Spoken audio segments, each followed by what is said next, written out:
This is Sarah Stewart Holland. And this is Beth Silvers. Thank you for joining us for Pantsuit Politics.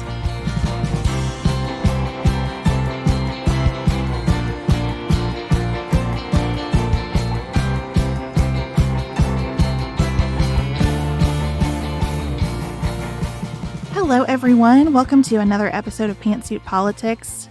We're gearing up for a big week. We've kind of been in this holding pattern. It has felt like the news was very pregnant, maybe, and that eventually it would be born, but we've just kind of been holding, and we're getting there. This week, the January 6th Committee of the House of Representatives is holding what is expected to be its last public hearing of the year. And we wanted to spend some time both reviewing their work previously and previewing what might come out of this hearing. We're going to consider what we've learned and how we've been processing in the 2 months since that last hearing. And then we always end with what's on our minds outside of politics. Today I'm going to tell you about how I'm taking piano lessons again. Just feeling like I'm 9 years old over here. It's really good. We are so grateful to be hitting the road again this week for in-person speaking. We'll be in Oklahoma City to speak at Oklahoma City Community College and the Oklahoma City Junior League, which you can get tickets to if you're in the area. We're working on our speaking schedule for next year, 2023, and we would love to spend time with your organization, your school, your community. We personalize every talk. These are not canned presentations. We really, really like to focus on the needs of the particular place at which we are speaking. That's why Q&A is always our favorite part. We like to workshop problems and coach people through them. It's very different. With two speakers, it can be more conversational than sort of professorial and just talking to the audience. We have 7 openings left now for 2023. So if you are interested, please contact Elise at pantsuitpoliticsshow.com or hello@pantsuitpoliticsshow.com. You can also just visit our website. There's an events and speaking page at pantsuitpoliticsshow.com and check it all out. Next up, we're going to review the work of the January 6th Committee.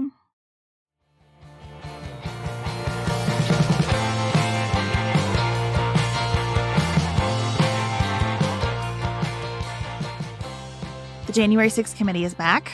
They're holding their next public hearing on Wednesday, September 28th at 1 p.m. Eastern. This is expected to be the last public hearing. We had all this talk about season 2. No, they're just coming back one more time. Just a finale. And not even in prime time. I was really interested. I saw a report this morning that Representative Zoe Lofgren said that one scheduling factor is that Fox will show the hearings during the daytime, but not in prime time. And they would like to reach an audience that is not just on CNN. Interesting. So they have had 8 public hearings so far. We covered those 8 hearings in depth. You can find all of our episodes and newsletters and highlight reels and Twitter threads in our January 6th study guide on our website. We'll link that in the show notes today. But we wanted to do a more comprehensive review because I don't know about you, Sarah, but I feel like I've lived several lives since the end of July. And as I was preparing for this episode, there is a lot to hold in your mind going into this last hearing to have the full context and consider where the committee might go next. I remember at the beginning, when we started down this run with the January 6th hearing, I felt like, what are they going to tell us that we don't already know? That was wildly misplaced skepticism, but it felt like such a public event that I did wonder, what are we going to learn? But what they've shown us over the course of this hearing is quite a lot. But you're right. I mean, it's been so much, and it's sort of the spacing plus the time of year that we were watching all of it. It is hard to sort of keep in mind everything we've learned, this whole story that they're putting together, because the story they're telling is not just the actions of the rioters on January 6th, right? That's that moment we were all watching where they broke through the barriers, they came into the Capitol. Like, what they've shown us over time is that was the zenith of the events. But really, what we're talking about is weeks and months leading up to that moment. And we're not just talking about the actions of the Americans on the ground in the Capitol that day, but particularly the actions of Donald Trump and his advisors and the people around him and what they were doing, not only leading up to that day, but causing the events of that day.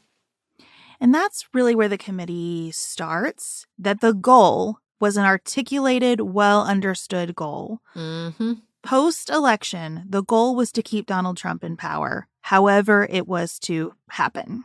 And everything was on the table. So that first hearing pushed back on attempts to diminish the riots that day and talked about, remember, we had the Capitol police officers telling how medieval the violence felt, how gruesome it was for the Capitol Police and members who were hiding there. And really letting go of this idea that people wandered into January 6th. That's where I started. I believed that a lot of people wandered into January 6th. And I still think some folks did. But what the committee is showing is that a meaningful percentage of the people there had a clear, coordinated goal to halt the certification of the Electoral College votes. I think they've been successful in killing that narrative. I really do. I think we are no longer having this debate of, was this a protest that just got out of hand? These just some tour groups wandering around. I mean, those were ludicrous from the beginning, really. But I think what the committee has done is make that argument just so foolish, it can't even sustain itself in a place like Fox News. Like, I feel like we've stopped hearing that alternative reality and argument. I think that not just the first hearing, but the hearings as they accumulated have really put an end to any, well, this was just a confluence of events, just kind of got out of hand. They've done an excellent job of just saying, no, that's not what happened here. I think for individuals, there were still people who meandered in there. There were people who went to that rally and thought, I'll walk over and check it out. One of the witnesses who testified about being there that day, the guy from Ohio who works in a factory, I think there were people individually who just got caught up in a moment. I don't think that's ludicrous. But the idea that it was this perfect storm and it couldn't be recreated, to me, is the point. They're showing how easily this could be recreated, how much momentum they had going into January 6th, and how much momentum the groups and ideas that animated the riot exist and could come together again. Well, and I think what else they've done successfully is killed this idea that these people were swept up by the behavior of those on the ground that day, right? I think what they've done is say, no, what they were swept up in was highly orchestrated from the top down. And that really was the second hearing, where we learn how everybody around former President Trump understood that he lost the election, explained to him that he lost the election, that courts came to the same conclusion, that state officials came to the same conclusions. And despite that, he persisted in telling the public he won and that he fundraised off that lie. And that's that orchestration from the top, right? That Donald Trump was incentivized emotionally, intellectually, in terms of power, and financially to lie about this. And he did. And he lied consistently because he's a marketer. And he built this marketing campaign around the idea that he actually won the election and it was stolen from him. Yeah, his psychic survival is really rooted in the idea that he is a winner, not a loser. So losing the presidential campaign was a really intense moment for him. I mean, I think he's still obviously struggling with it. He cannot accept it. He cannot live with it. And I think this hearing really upended for me what I told myself, which is he just doesn't have anybody around him who will tell him the truth. No one will look at him and say, you lost. It's time to move on. Because there is prolific reporting on how, and we're going to get to that in some later hearings too, like that he screams and he yells and he threatens.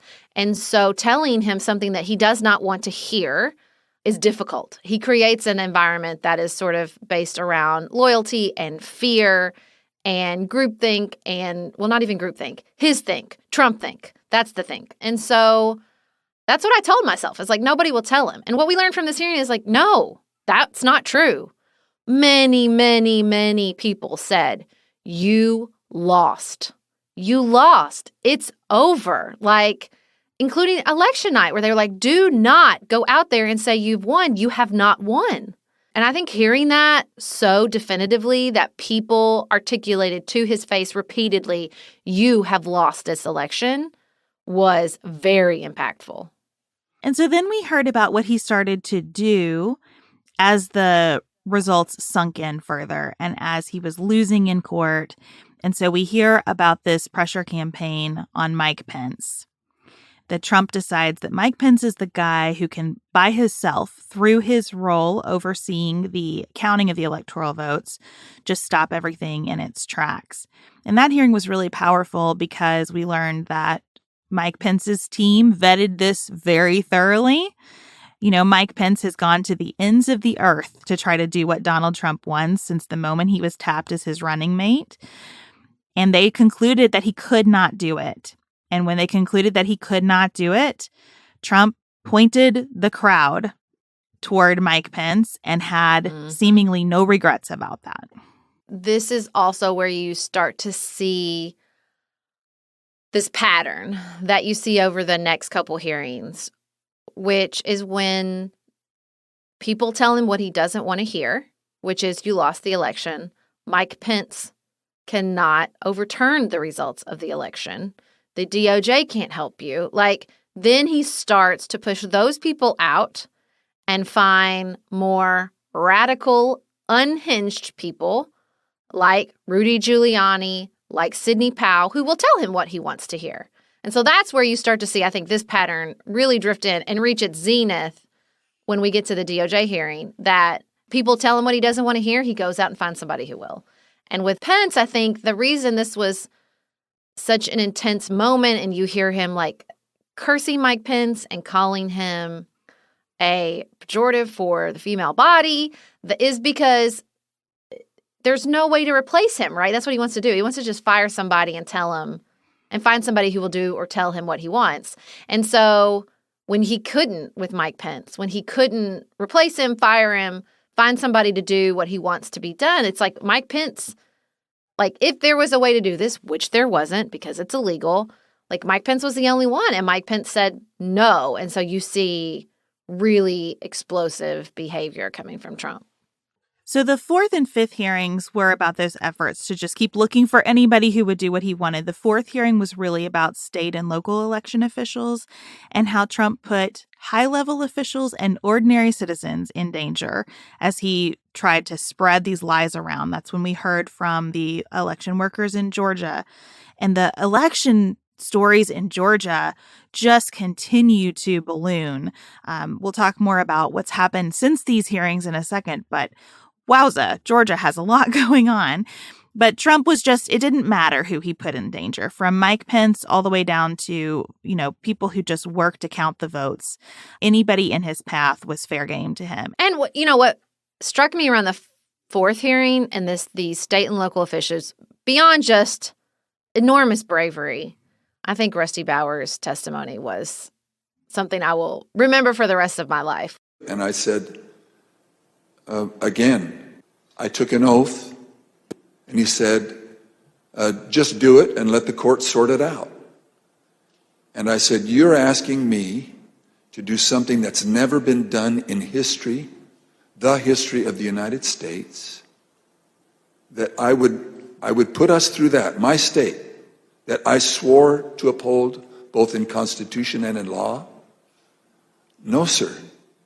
And he suffered the consequences. He lost his primary. He continues to just be threatened and intimidated by Arizona Republicans. But it's just that, there was no one too low in the sort of hierarchy of power for Donald Trump not to mess with or threaten, right? I'm surprised he wasn't actually calling up election workers. Maybe we'll find out that he did. But, there was just nobody so sort of low on the election totem pole for him not to call and basically threaten or try to intimidate. You would think he would leave it to lieutenants, but he didn't. He was calling up these poor people himself. The fifth hearing was that DOJ hearing that you alluded to, Sarah, and that hearing more than any other called back to Watergate for me. just hearing about these efforts to fire people, to gather members of Congress around him and assist him in these efforts to find this environmental lawyer to plug in as the head of the DOJ. It was a really interesting hearing. It was a little bit difficult to follow at points because it was so lawyerly.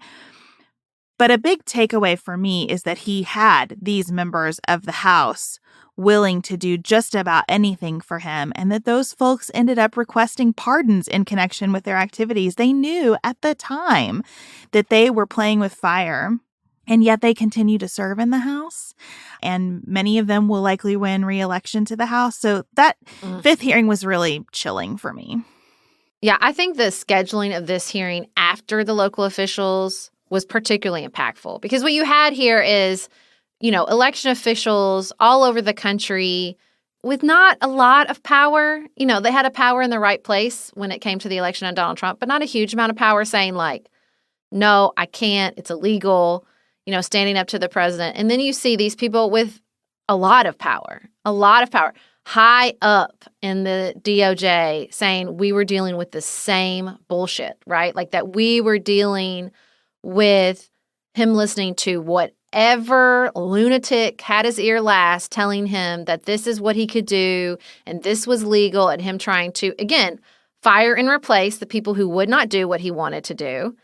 And, it was heartening to see DOJ officials, many of which I have enormous disagreement with when it comes to briefs they've written or positions they've argued inside the DOJ and outside the DOJ, banding together and saying, this far and no farther. Like, we will not allow this to happen, and we will quit en masse. And in some ways, as I was watching it, I thought, well, I'm actually surprised. I'm surprised he didn't just say, well, if you're all going to quit, go ahead and quit. I want this bad enough.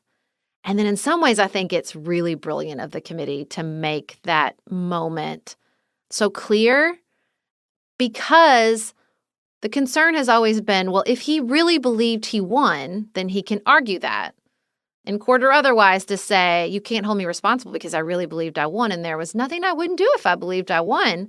But what this moment shows is that there were things he wouldn't do. There were decisions he made where he said, oh, well, that's too much. I won't do that. And I think it is brilliant of the committee to put those moments in sharp relief. Yeah, that's a really good point, Sarah. There's no not guilty by reason of mental incompetence here, because all of the decisions were calculated. And that's what really came to light with Cassidy Hutchinson's testimony, which I think was significant for two reasons. As to January 6th, we learned from Cassidy Hutchinson that Trump knew the crowd was armed. He knew the crowd was dangerous. He knew what the crowd might be capable of, and that he wanted to point them to the Capitol. In fact, he wanted to go himself to watch what the crowd might do on his behalf at the Capitol. The other thing that I think we got from Cassidy Hutchinson that I keep thinking about is just the character of the man. As you talked about when you were saying that it was maybe hard for people to tell him the truth, Cassidy Hutchinson gave a very granular account of what it was like to be around Donald Trump when he was angry. I first noticed there was ketchup dripping down the wall, and there's a shattered porcelain plate on the floor.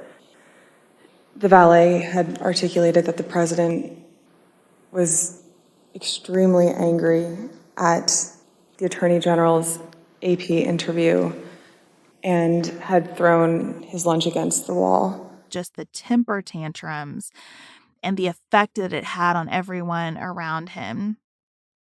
This is a little bit of an aside, but I keep thinking about it. I saw a tweet from Matt Iglesias this morning saying that everyone seems awfully chill about what's obviously a heightened nuclear threat in Russia. And I have just been contemplating danger over the weekend. Saturday morning, Chad took a walk and was bitten by a dog on his walk. It was pretty bad. He had to go to urgent care. And I have been kind of sitting with the stories about that nuclear threat and Chad's dog bite, and just thinking about the nature of danger and how constantly there are so many dangers that our brains just cannot process. I have to be chill about the nuclear threat. What else am I to do?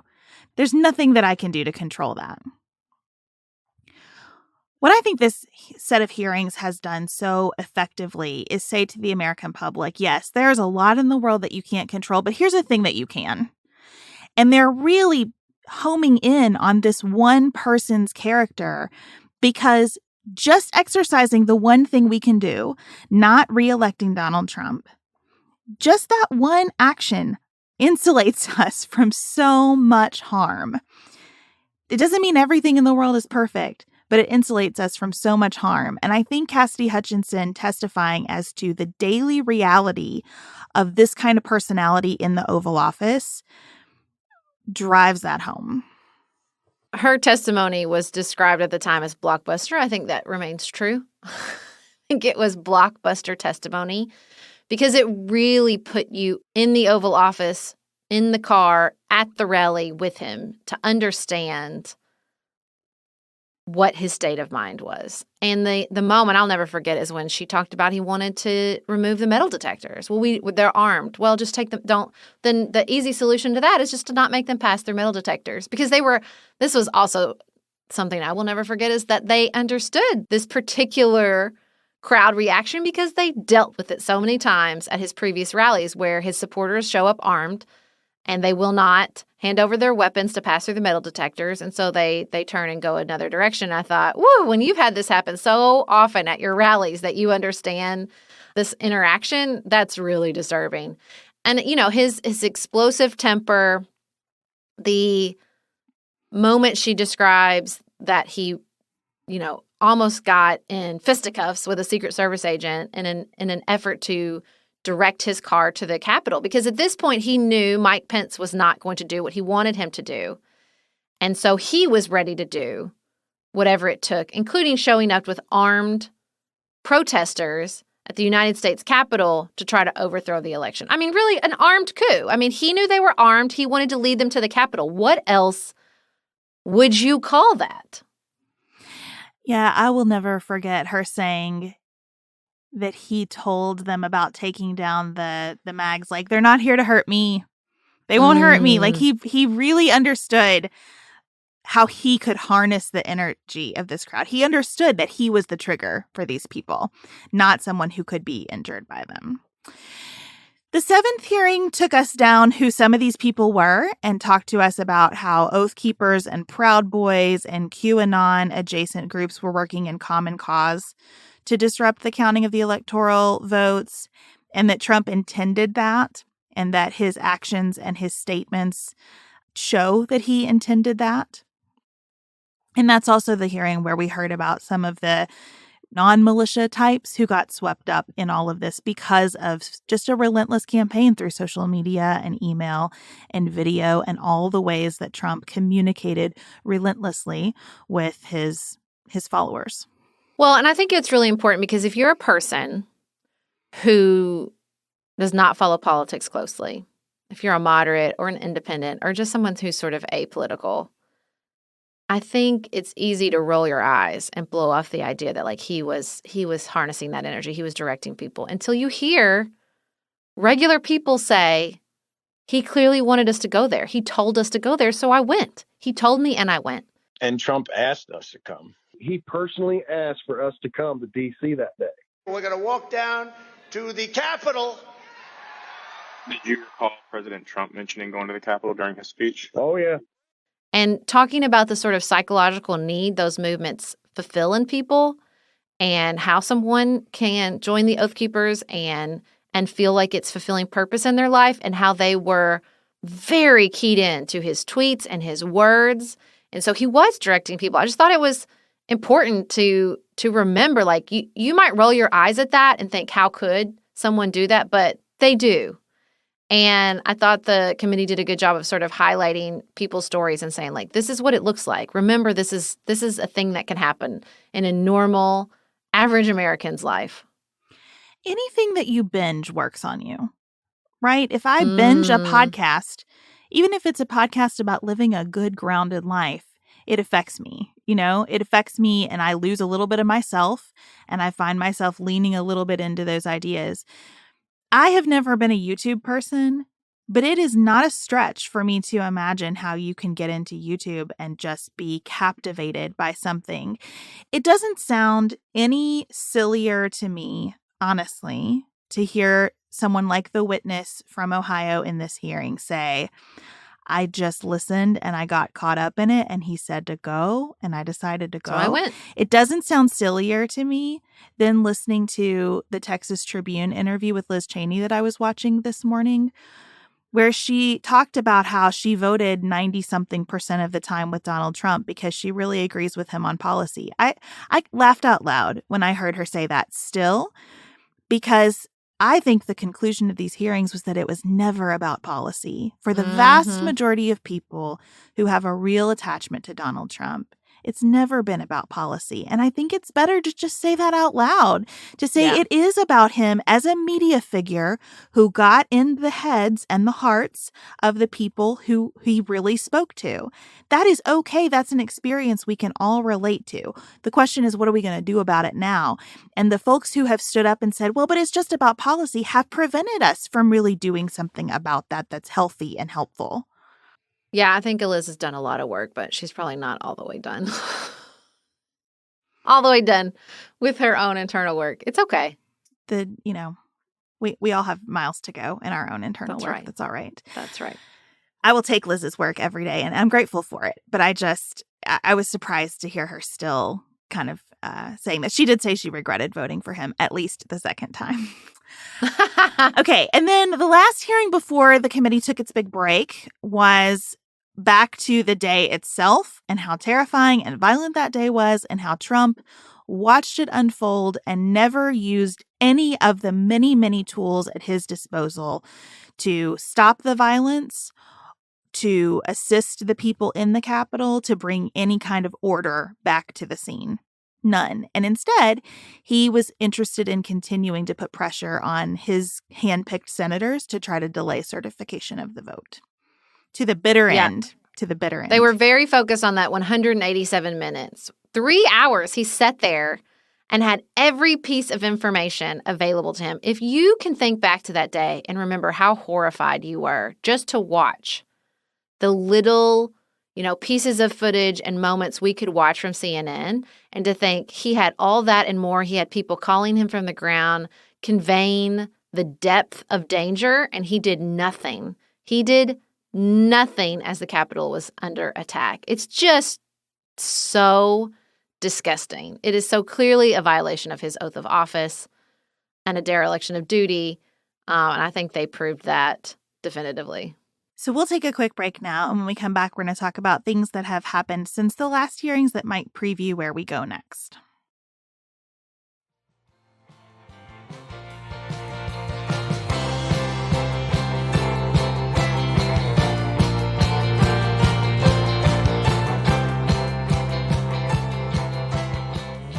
Sarah, I said to you that I feel like I've lived several lives since July. Members of the committee have to feel that way too. So much has happened since they last held a public hearing. One piece is they requested information from Newt Gingrich. We are going to link the committee's letter to the former Speaker of the House, Newt Gingrich. This letter is a sight to behold. They clearly have the goods on Newt Gingrich and all of the ways in which he perpetuated this lie and perpetuated the fundraising and continued even after January 6th to press for ways to up the agitation of the American public. So I am just very fascinated to see what the committee says in its final report about Mr. Gingrich. I would like to see Newt Gingrich be held responsible for the harm he has caused to America in one way or the other. I am not picky about how it comes. I would just like some consequences. Well, this letter indicates that the committee has real specific ideas about what he has done and how he might be held accountable for those actions. They have also been looking at communications among Secret Service agents and security details. If you remember, there was there's just a bunch. There were reports about deleted communications of the Secret Service that the committee has been looking into. There was an attempt by someone off the record at the Secret Service to refute parts of Cassidy Hutchinson's testimony. So a lot of energy of the committee has gone into running some of those pieces down. I don't know how much we'll hear about that in the next hearing, but I am interested in the final report there as well, because what is more critical than ensuring that the Secret Service is functioning in an ethical and effective way. We also have Jenny Thomas, just so beloved across America, wife of Supreme Court Justice Clarence Thomas, coming and agreeing to an interview with the committee. She was very involved, particularly with the organizers of the rally at the mall that day. And I think the committee has some questions for her. I think they have some questions for her. I also have some questions for her beyond the events of January 6th, but I'm happy to start there. It's interesting because at first her lawyer made all these public statements about failing to see how her testimony could possibly be valuable to the committee. And then suddenly she's agreeing to a voluntary interview with the committee. So I'm wondering what form of specific information might have been shared with her as well to persuade her that cooperation was in her interest. And then, as you reported on one of your Thursday Good News mornings, Sarah, Steve Bannon was convicted on 2 counts of contempt of Congress. Former Trump advisor Peter Navarro will also be tried for contempt in November. And the committee is still in litigation with Mark Meadows. I think Mark Meadows is just trying to run out the clock on this committee. And he probably will. And the judge in that case is super duper annoyed that the committee is pushing this in court and asking him to make what he views as a really consequential decision about compelling Mark Meadows to testify. It's not even compelling him to testify. The procedural posture of this is really strange. But I don't think we'll end up hearing from Mark Meadows before the end of the year. Yeah, he's not the only one that's used that strategy of trying to run out the clock. So it seems a common approach among the Trump advisors and staff. Do you remember John Eastman, the lawyer who got involved with Sidney Powell and Michael Flynn and the MyPillow guy with a theory about how Mike Pence could halt the counting of the Electoral College votes? John Eastman, the committee already had a lot of his email correspondence. It has sought another 3,200 pages of that email correspondence. And he testified before the committee. They showed him saying the fifth, plead the fifth over and over again in one of the hearings. I assert my Fifth Amendment right against being compelled to be a witness against myself. There is like a kerfuffle right now around Denver Riggleman, who worked for the committee until April. Without being super transparent with everyone, he wrote a book about this. And the book has, and then he did a 60 Minutes interview that Twitter is all excited about as we're recording today. I think the thing to know is that Denver Riggleman has an incomplete picture of the committee's work. And that's what the committee has really been saying in public. Don't take everything that this guy is saying as gospel because he doesn't know what happened since he left in April. And we have run down some of the things that he is talking about. He's made a lot of noise about a call from the White House switchboard being connected to a Capitol rioter. I'm seeing this morning reports that make that sound like it is much less of a bombshell than he has described it to be. So for what it's worth, he's floating around out there. And I think the committee sooner or later was going to have to deal with something that felt like a leak. It's amazing that they made it this far in the process without that. But for what that's worth, it's out there. The committee has looked for phone records from Kelly Ward, the Republican Party chair in Arizona. Kelly Ward was part of orchestrating a fake slate of electors for Arizona, and she sued to try to block that subpoena, but a federal judge last week said, no, undoubtedly, those phone records are going to be valuable to this committee, and they may have them. What is going on in Arizona, just by the way? I don't know. Look at those races and think, what has happened here? Well, and we didn't really get into the fake electors, but that was a huge part of the hearing from local officials, is it wasn't just in Arizona. And as we get into consequences outside the committee itself, I think these investigations into the fake elector scheme is going to be a big one. One of the tools the committee used to demonstrate that Donald Trump intended to activate militia groups was the testimony of a Twitter whistleblower. And that Twitter whistleblower's identity was kept anonymous and the voice obscured. But we have since learned who that is through a Washington Post profile. Annika Collier-Navaroli, a former policy official on the team designing Twitter's content moderation rules. And I just saw this quote in the Washington Post piece that I thought we should share here. She said, "My fear within the American context is that we have seen our last peaceful transition of power. But the same playbook is being used around the world, teeing up the idea that if an election is not in someone's favor, it's been rigged." And it's a reminder to me that folks working on these large social media platforms have an American context in mind and are seeing this play out across the world. And to me, that elevates the threat once again. It's just another reminder that we can do something about this. We can't do something about global trends, but we can do something about it here. And if a person in the private sector takes the risk that this employee has taken on, it just inspires me to do everything that I can do in my little life to try to prevent this from happening again. So let's talk about all the things people are doing outside the committee based on the committee's investigation, because it very much feels like and felt like over the course of these hearings that the committee was packaging and wrapping up all their investigation in a neat little bow and sending it directly to the DOJ and saying, would you be interested in this? And it turns out the answer is yes. So the investigations into some of the higher up coordination surrounding January 6th. Obviously, the DOJ has been doing an enormous amount of criminal prosecution and investigations with regards to the people on the ground that day, like actually breaching the Capitol and engaging in property damage and domestic terrorism. And that's been ongoing and continues. But there seems to be more investigation at the DOJ surrounding some of the higher level coordination. We've seized MyPillow CEO Mike Lindell's cell phone. At a Hardee's. In the drive-thru. I would pay for video of that. There has been FEC complaints surrounding some of the fundraising. There's investigations into that. And listen, y'all, that's all separate from the classified documents. The Mar-a-Lago situation. And I think they're just getting started with regards to investigations regarding some of the findings of the January 6th committee. I think those have just begun, and I think there will be many, many more. And the Georgia prosecutions, I think, are going to end up being very significant. Because remember, a federal pardon does not extend to state-level crime. Right. States have a lot of power to secure their own elections and to maintain the integrity around their own elections. And there's a prosecutor in Atlanta who very much understands that.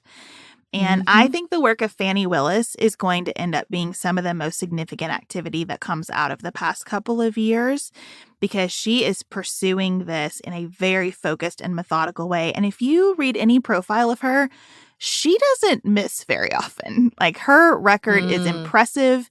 This is a person who does not mess around.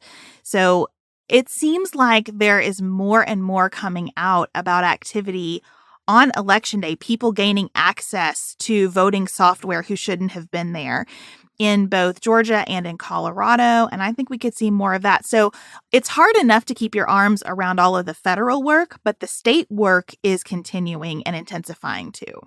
And beyond investigations, we have actual legislation. Zoe Lofgren and Liz Cheney introduced the Presidential Electoral Reform Act.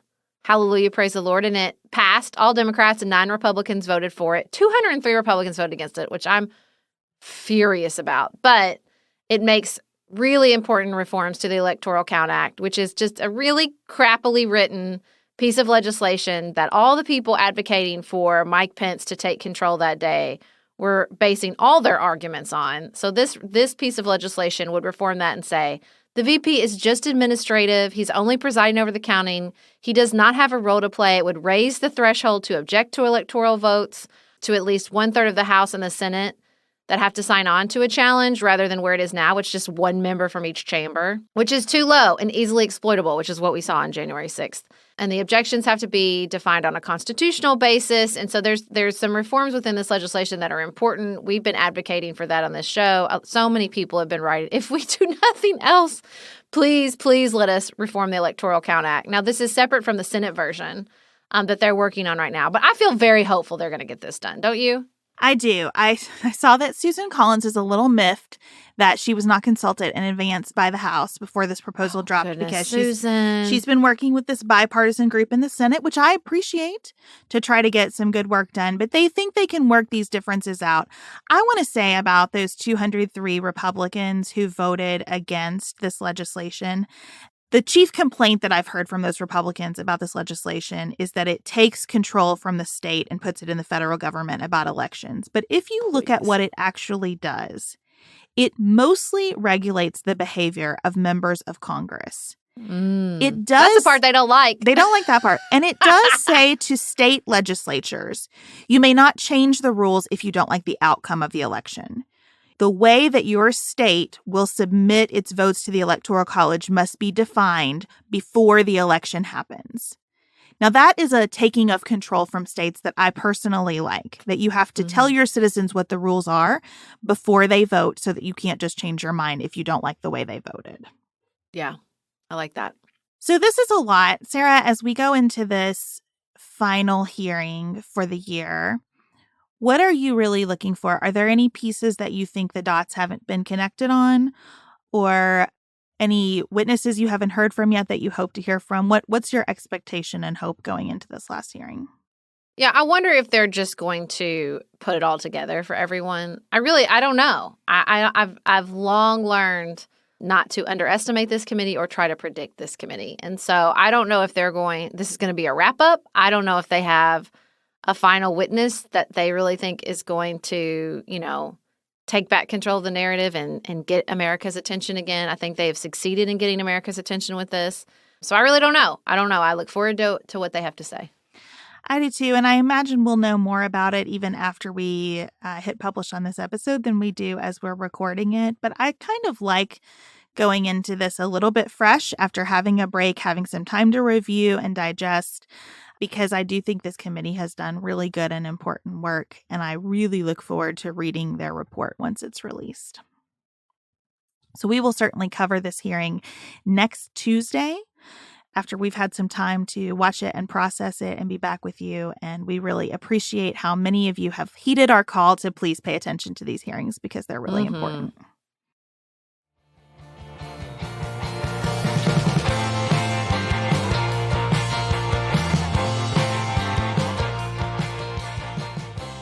We always end our episodes by talking about what's on our minds outside of politics. And Sarah, I just wanted to share that I've started piano lessons again, and it's been a delight. I saw that. I also saw that your childhood piano teacher recently passed away. This seems like a real poignant confluence of events. It does. I took lessons, I believe, from 1st to 8th grade with Sister Marie Julie Fletcher at Brescia College in Owensboro, Kentucky. And Sister Marie Julie was just an absolute delight of a human being. Now, when you hear that I took lessons from a nun, you might have a picture, and I bet the reality is nothing like the picture that you have. She had a large laboratory full of computers and synthesizers back in the 80s, and she was using software to teach me theory. She held what was called the Scales Olympics every year. I remember we would come in and we would drink lemonade, and then we would play scales and arpeggios and chord progressions all day long, and there were like winners crowned at the end. So she was an intense teacher. She was so disciplined. She was so kind. I wrote on Instagram, she taught me to see the math in music and the music in math, and was just such a wonderful influence on me. And I've always felt kind of bad that I let piano go. When I got into high school, I think if Sister Marie Julie had not retired, I would have kept taking piano lessons from her. But when I got into high school, I really wanted to sing. So I dropped piano and focused on voice for high school and college. But as I've gotten older, I have a piano that I was given by one of my dad's cousins. It was his parents, and when they passed away, he asked if anyone in the family would like it. So it's an upright piano that they took excellent care of. And I look at it often, and I think about how my mother still loves to play the piano. One of the ways we know that my mom is doing well is if she's sitting at the piano again. And I decided I want this back. I want to show Jane and Ellen what it looks like to practice, because they both play instruments, and we struggle a little bit with our instrument practice around here. And it's really been fun. And I'm lucky because I found a teacher locally who let me just walk in and say, here are my goals. I'd like to be able to help out at church occasionally. I'd like to show the kids how to practice. And I'd like to sit down and be able to play like a Jewel song or a Brandi Carlile song and sing and just have a nice moment. And she said, okay, that's what we're doing. And it's been great. On Instagram this weekend, I shared Colleen McCullough's author biography. She's the author of The Thornbirds, which is my mother's favorite book, and I'm reading it currently. And the last line, she says she likes anything that uses her hands as well as her brain. Oh. And I thought that's so good. And it's so true for piano because it's like driving. Like you can sort of start playing and then you're thinking, but you're reading the music and playing. It has to be so good for our just stress level and brains to sort of rest that internal dialogue or redirect it in a way that I always found really great. I took piano in elementary and middle school. I'm not really sure exactly when I quit. My piano teacher, Miss Coward, is still around and awesome. Her son is a famous piano player and actually plays for Brandi Carlile. He played at her concert performing Joni Mitchell's album Blue in New York City. So I never quite learned to be able to play without looking at my hands. And so that's always my struggle is I can't place my fingers on the keys without having to look down. I never quite got there. But I do enjoy playing. I wish I'd learned to play jazz piano. I think I would have really enjoyed that. But I admire you going back and taking lessons. I think that's really awesome. I'm not very good at having leisure time. I kind of look for some piece of productivity around all leisure time. And I think piano lessons has been a really good way to have that structure that I seem to need, but to also do something that doesn't really have a purpose. It's just for me. You know, I'm not trying to play any concertos over here. I'm not doing a recital.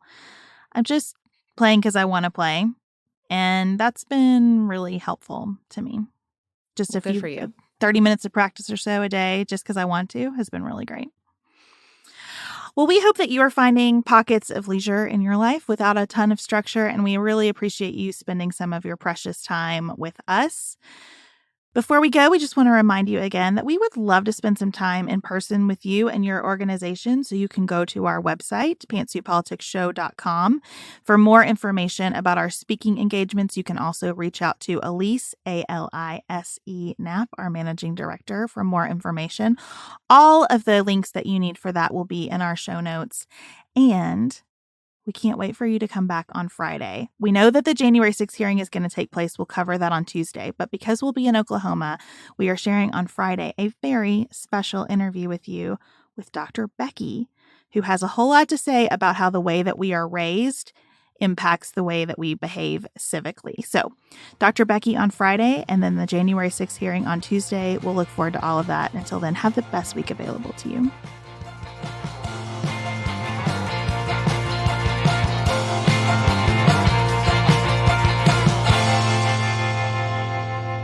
Pantsuit Politics is produced by Studio D Podcast Production. Elise Knapp is our managing director. Maggie Penton is our community engagement manager. Dante Lima is the composer and performer of our theme music. Our show is listener supported. Special thanks to our executive producers: Martha Brunitsky, Linda Daniel, Allie Edwards, Janice Elliott, Sarah Greenup, Julie Haller, Helen Handley, Tiffany Hassler, Emily Holiday, Katie Johnson, Katina Zuganellis-Kasling, Barry Kaufman, Molly Kors, Lori Ladow, Lily McClure, Emily Neasley, The Hutchins, Tawny Peterson, Tracy Putoff, Sarah Ralph, Jeremy Sequoia, Katie Steigers, Karen True, Annika Uvaline, Nick and Elisa Valelli, Catherine Vollmer, Amy Whited, Jeff Davis, Melinda Johnston, Michelle Wood, Joshua Allen, Morgan McHugh, Nicole Berkless, Paula Bremer, and Tim Miller. White House attorney Eric Hirschman testified that the next day, January 7th, he received a call from Dr. Eastman. Here is Mr. Hirschman's account of that call. The day after, wanted to talk with me, and he said he couldn't reach others. And he started to ask me about something dealing with Georgia and preserving something potentially for appeal. And I said to him, "Are you out of your effing mind?" Right? I said, I only want to hear two words coming out of your mouth from now on: orderly transition. And I screamed. I said, I don't want to hear any other effing words coming out of your mouth, no matter what, other than orderly transition. Repeat those words to me. And I screamed that. Eventually he said, orderly transition. I said, good, John. Now I'm going to give you the best free legal advice you're ever getting in your life. Get a great effing criminal defense lawyer. You're going to need it.